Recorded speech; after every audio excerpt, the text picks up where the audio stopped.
Ուղղակի այստեղ ընդհանրապես հանցագործության մասին խոսք չկա։ Իրենք ինչ են ասում են իբրև թե Ծառուկյանը որոշակի Իրանի Իսլամական Հանրապետության քաղաքացիների խարդախությամբ նրանցից հափշտակություն արել եւ փողերի լվացումը կատարել, բայց մենք դատանում հստակ հիմնավորեցինք, որ այդ անձինք փաստաթղթեր են ստորագրել, որոնց իրենք են Պարկ Ծառուկյանին,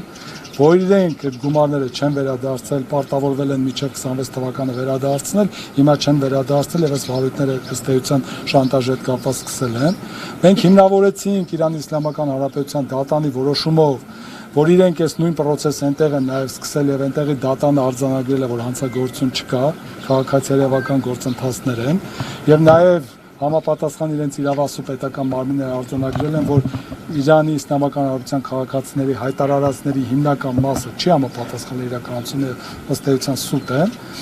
Այսինքն այն, որ ինչ որ ներկայացնում են, ակնհայտ է, որ այստեղ հանցագործություն ընդհանրապես գոյություն չունի, ասում են, տեսեք, հասարակ բան։ Ասում են, որ որոշակի ընկերությանը պատկանող գույքը հափշտակել է խարդախությամբ, ասում ենք այդ գույքը իմը պատկանում, ասում են այդ նույն ընկերությանը։ 2026 թվականի հունիսի 9-ին ընտրությունից հետո Գագիկ Ծառուկյանը կազմական գործերով պետք է մեկներ։ Այս նույն քրեական գործով միանգամից իրեն թույլ չեն տալիս, որ մեկնի եւ մեղադրանք են ներկայացնում,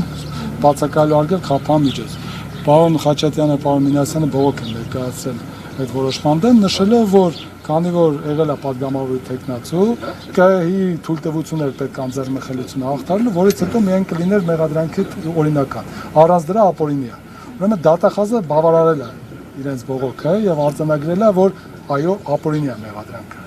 Բայց ամսի 23-ին հաստատել է, մինչեւ ամսի 6-ը այդ որոշումը չեն ներկայացրել ոչ քննիչին, ոչ մեզ։ Սահմանի հետ սահմանափակումը չեն վերացել բացակայելու արգելք, այսինքն մատը 23-ից պահել են ապօրինի սահմանափակումը, մինչև ամսի 6-ին ձերբակալ են։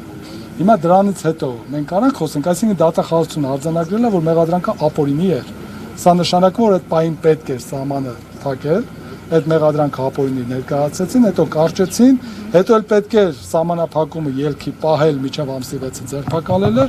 ամսի 6-ը պահեցին, այսինքն այս բոլոր ապօրինությունները վկայում է, որ այստեղ մենք գործ չունենք իրավական process-ների հետ։ Իրենք անում են այն, ինչը որ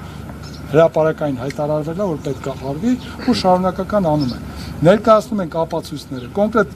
Իրանի Իսլամական Հանրապետության քաղաքացին մյուս դրվագով ասում է, որ Ծառուկյանը ինձ չի խաբել, մեկ այլ անձ է ինձ խաբել, ընդ որում Ծառուկյանը ասում է, որ այդ անձը խաբելու է մեզ, ասում է ես ասացի չէ, ոչինչ թող աշխատի։ Հիմա իրանք ասում են չէ, Ծառուկյանն է խաբել այդ անձի հետ միասին։ Այդ քաղաքացու տարերեսում է եղել։ Այս բանը դեռևս ոչ։ Ստատական նիստի ընթացքում մեղադրանքից քարը քարին չի թողնվել։ Նման փուչ մեղադրանք դժվար է պատկերացնել նման գործով, էլ եթե նույնիսկ այս հետապնդումները պետք է կազմակերպեն, պետք է մի քիչ ավելի լուրջ մեղադրանք մտածեին, որովհետև այստեղ կարծում որ հանցագործության դեպք չկա ու ավելին ոչ թե բիզնես վեճա դուք չէ հարցրեցիք, սա բիզնես վեճա վերացման քրեայրավական process-ի, ես կարծում եմ, որ այստեղ բիզնես վեճա չկա, այստեղ ուղիղ իմաստով պետք է պարոն Ծառուկյանը ճանաչվեր տուժող, ուղղակի այս պարագայում տուժողին տրվել է մեղադրյալի կարգավիճակ։ Բոլոր գործերը ակտիվացան 1 օրում։ Բայց պատասխանել են թե ինչու։ Դե ով կպատասխանի մեզ ինչու։ Բոլորն ասում են մենք հիմա զբաղված ենք, բոլորն ասում են մենք հիմա զբաղված ենք զուտ իրավական process-ներով, մնացած դատողությունները թողնենք ձեզ, մենք կզարմանայինք, որ այլ կերպ մեկնաբանեին, հելնեին ասեն չէ, մենք հենց հիմա զբաղված ենք քաղաքական հետապնդմամբ։